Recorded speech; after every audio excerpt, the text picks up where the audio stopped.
Hello everyone, ఈ రోజు మునగాకు పొడి ప్రిపేర్ చేస్తున్నాను. ముందుగా ఒక ప్యాన్ పెట్టుకొని 2 టేబుల్ స్పూన్ల ఆయిల్ వేసుకున్నాను. 5-6 ఎండుమిర్చి త్వరగా వేగిన తర్వాత 2 టేబుల్ స్పూన్ల ధనియాలు, 2 టేబుల్ స్పూన్ల పచ్చిశనగపప్పు, 1 స్పూన్ జీలకర్ర. ఇవన్నీ కూడా దూరగా వేగాలి. వెల్లుల్లి, 2 టేబుల్ స్పూన్ల మినపప్పు,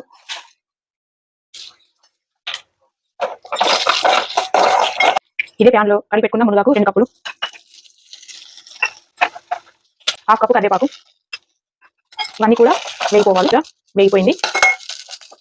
ముందుగా వేయించి పెట్టుకున్న ఇవన్నీ కూడా మిక్స్ చేసుకుంటున్నాం. సాల్ట్, ముందుగా వేయించుకున్న ఆగంతా కూడా మునగాకు ఇందులో వేసేసుకుంటున్నాం. మునగాకు పొడి